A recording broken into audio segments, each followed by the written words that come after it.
How are we, GameLeapers? Coach Eagz here with another banger of a video showing you how to win lane in 3 minutes as an ADC, the second edition. I'm going to keep it simple but essential and give you 2 tips that you need to use to win lane every game. These include wave control and positioning. If you are an ADC who thinks that your lane is decided by who has the better support or who has the better jungler, or maybe you just cannot seem to improve and stop being hard stuck, this video is perfect for you, so stick around. Be sure to leave a like, subscribe for more informative content, and check out GameLeap.com, the leading source for educational league content. Hundreds of courses, guides, and videos made by the best to help you be the best. Let's send it. Let's talk about the first tip, wave control. Fight for the push as if your life depends on it, guys. All of these clips are of pro ADCs in Korea, Grandmaster and above, and let's see if we can find a similarity between each level 1 and figure out why that is.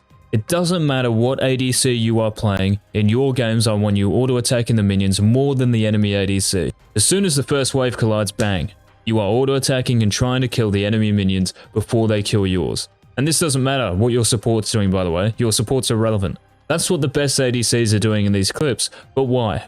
If you have more minions, why does this matter? You have a better chance of winning a fight. If your minions outnumber the enemies, then they will do more damage to the enemy champions if a 2v2 occurs. And that's what we see in this clip. Both bot lanes hit level 2 because they are auto-attacking the minions, but the actual position of this fight is closer to Jhin and Galio's wave, so Leona and Kai'Sa automatically lose. They overextend and use both flashes to try nuke Jhin. Jhin just flashes and the fight is won. Now if Jhin was still level 1, yeah, maybe he dies, but it's still going to be close because of the minions. But what do the best do when they get a kill?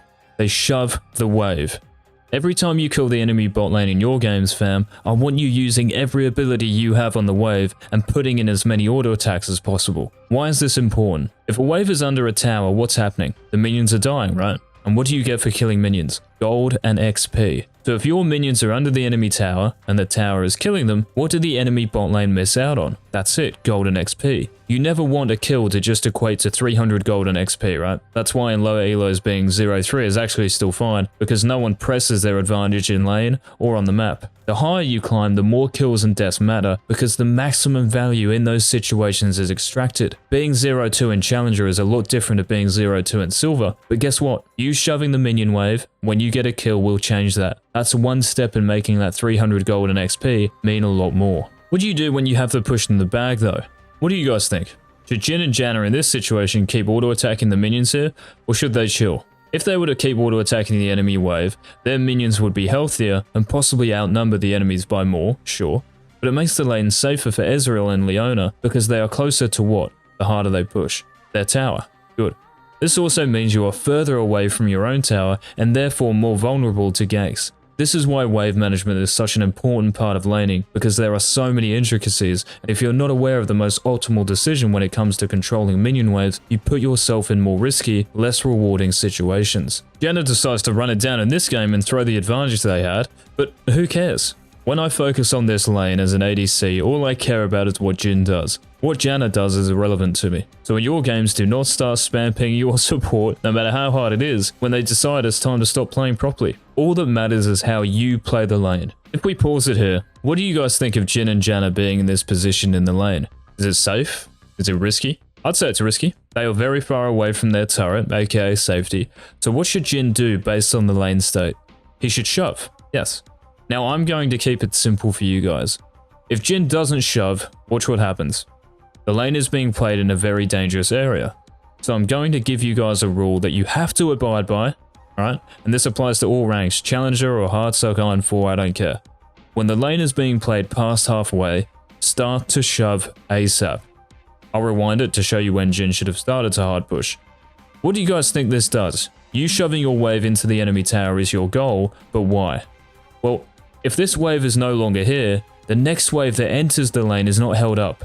It's not being impeded by anything else. Therefore, it comes back to the middle of the lane, and you are no longer in the danger zone, let's call it.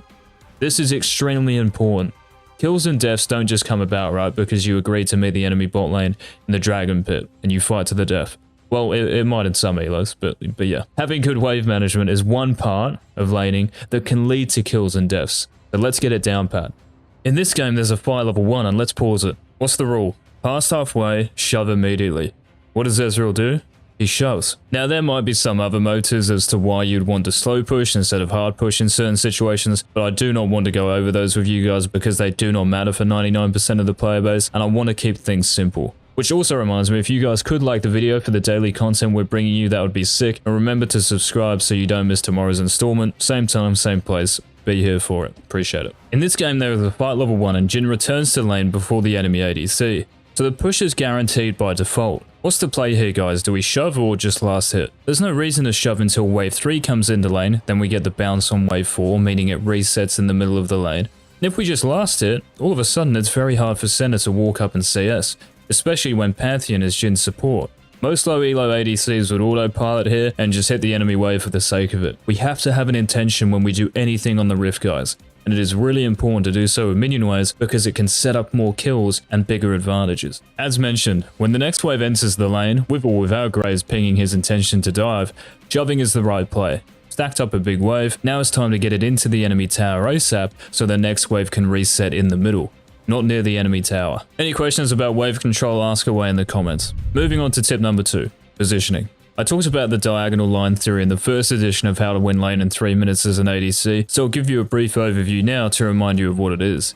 As an ADC, you dive, you get hit by a death sentence or a zenith blade, so where do you position yourself relative to the threat?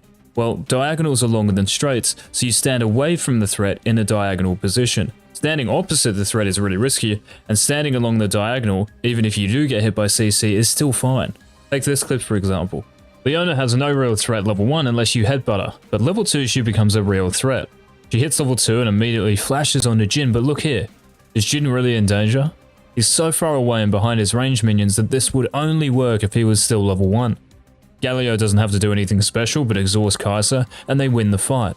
I would recommend running Cleanse into Leona just as a get out of jail free card if you do happen to misstep, because it will happen. It's just about learning from those mistakes. The lesson from this clip is that positioning is key. This clip shows why wave control and positioning are so important. Let's look at the map. Kindred is taking blue side's red buff and she can easily path bot to gank Ezreal. Now I know players in high elo who have died in these situations even when they know the enemy jungler is doing red buff. So Ezreal doesn't touch the wave because he'd be further away from safety and sits back. In this game, MF recalled and Alistar is the only champion in lane, so Ezreal can stand in line if not ahead of his minion wave.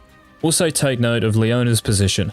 If Ezreal was standing behind his range minions, he's in no position to help Leona if she lands her E. But because he is, E's gank pays off and they get the kill onto Alistar. In this clip, this is Bang by the way, former T1 player. Why would Jhin stand so far up and not so far back? It's not a coincidence that because they have the push, tip number 1, their positioning changes. One plays off the other. If Senna and Yuumi were to run up and fight Jhin and Pantheon, they obviously lose, so there's no reason to stand back as Jhin here. Standing up in the lane because of your minion advantage forces the enemy bot lane to back off the wave and they will miss CS, golden XP. Same deal in this clip. Jin's positioning is determined by the minions. He has the bigger wave so he doesn't have to last hit at 550 range. He puts himself in a position to punish the enemy if they were to make any mistakes. In your games fam, if you are sitting back with an advantage in lane, it might be an advantage in terms of health or mana or levels, items, whatever it is, you have to look to make use of it. If not, you might as well not have that advantage because you're doing nothing with it. You are being inefficient. Let's do a test on positioning. Picture yourself playing as Jhin, and I want you guys to focus on Leona and where she moves. Because she moves into the bot brush and knowing we want to maintain that diagonal as much as possible, would you guys have moved down as much as Jhin here? In another game, Leona's Zenith Blade could easily have hit Jhin and he would have died or at least used his flash. Even when he does not get hit by Leona's E, he has to burn a summoner spell. Why? Because positioning is key. Last clip, GameLeapers, and you have my permission to climb. First point, Jhin isn't standing 10 feet behind his minion wave. He's standing up, posturing to harass Ezreal if he moves up, right? Why? Because he has the push. Tip number 1 again. Let's fast forward a little. All of a sudden, Jhin and Pantheon run through both ways. Now there's no gank here, so why do they do that? Because they are hitting level 2 off this minion. Third melee minion of the second wave. Good thing to remember. The number of ADCs I have coached in Platinum, Gold, Silver, who AFK when they hit such a power spike, well, it's a lot, let me put it that way. Hit level 2 for a reason. You have an advantage, so look to use it. The Ezreal and Leona in low elo probably don't even realize what champion you are playing, and will fight you because it's fun, not because it is right or wrong. Why did they just win that fight? Jin's positioning is fine, but they have the push. They have more minions, exactly the same as the Jhin Galio example from earlier, and Leona had to flash out from this one. wave control and positioning. Remember these 2 tips, guys, and you will win lane every game as an ADC. If you're loving this content at the moment, it doesn't have to stop. Please head on over to GameLeap.com to keep learning the ins and outs of Summoner's Rift. If you want to be the best, then sussing out our hundreds of videos, courses, and guides is a no-brainer. Please like the video if you enjoyed, and subscribe for the next daily upload. This has been Coach Eagz. Till next time, peace.